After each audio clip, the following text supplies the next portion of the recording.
বন্ধু, কেমন আছে সবাই? আশা করি ভালো আছে। কাজে চলে আসলাম ডাইরেক্ট সরাসরি কাজে। এর এই যে এর উপরে যে কাজ, এটা হচ্ছে অন্য সাইড। এই যে দেওয়ালে কেটে গ্যাপ করা হবে কেটে।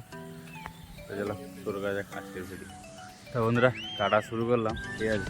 এই যে মেশিন ওখানে আছে, গ্যাপ কাটতে গিয়ে এই দেখো এই যে হচ্ছে হাত পায়ের অবস্থা হবে, পুরো লাল হয়ে যাবে, নাকের চুল টুল সব লাল হয়ে যাবে, ঠিক আছে। এই যে কাটছি তোমাদেরকে দেখাচ্ছি, চলে আসছি।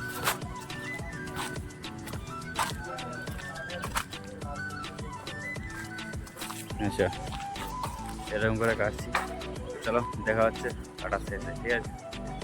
তা তোমাদেরকে একটা জিনিস দেখাচ্ছি, দেখো পাথরটা এত শক্ত, কাটতেই দাও কাটে না।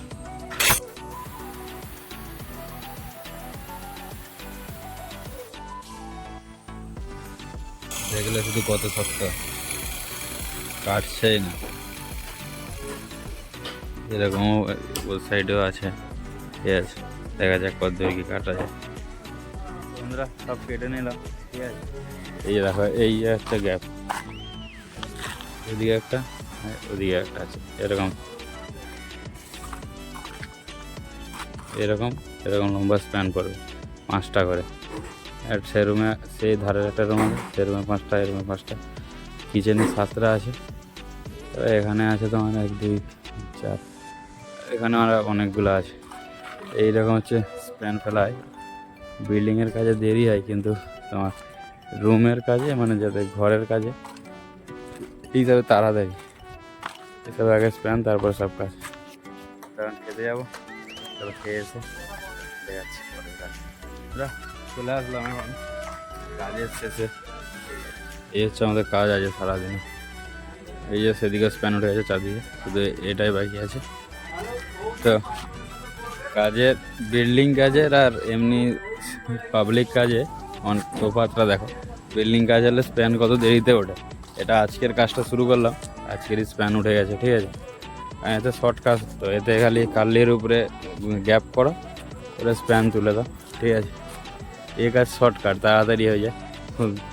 3 4 দিন 5 দিনের মধ্যে কাজ কমপ্লিট হয়ে যায়, ঠিক আছে। এই সহজ কাজ এটা। এই হচ্ছে কাজের সিস্টেমটা। এই যে গ্যাপ করা হয়েছে, গ্যাপের পরে স্প্যান দেওয়া হয়েছে গ্যাপের উপরে, ঠিক আছে। সেদিকে আছে ওটা বাথরুম, বাথরুম ডাউন স্ল্যাব হবে। তার সাইডে মারা আছে তোমার, দেখাচ্ছে ওদিকে তুকি মারা আছে। এখানকার আমাদের কাজের মাথায় তুকি বলা হয়, যে তক্তা, ঠিক আছে। এটা হচ্ছে ডাউন স্ল্যাব হবে, এই যে এটা দেওয়া আছে। সে বাথরুমটাও এরকম, মোটের 1টা 2টা রুম, এটা রুম আর সেই কোণে সেটা রুম। আর এটা হচ্ছে কিচেন, এটা বাথরুম, আর ওই একটা বাথরুম। এই যে টোটাল ডাইনিং রুম, ঠিক আছে। আর এটা হচ্ছে সিট আউট, এটা হচ্ছে সিট আউট, ঠিক আছে। এখানে এটা এ সাইডে একটা কার্বস, সেটা সিট আউট, সেখানে বসার জায়গা, এখানে গাড়ি রাখার জায়গা হবে, ঠিক আছে। কাজ কেরালার কাজ হচ্ছে এরকম। কেরালায় তোমার 2টো রুমের বেশি কেউ করবে না, যত বড় বিল্ডিং করবে, ঠিক আছে। তো আমাদের কাজটা কেমন হয়েছে কমেন্ট করে জানাবে, ভালো লাগলে লাইক শেয়ার অ্যান্ড সাবস্ক্রাইব করে যাবে। তো সবাই ভালো থাকবে, আজকের জন্য এই পর্যন্ত, দেখা হচ্ছে নেক্সট ভিডিওতে।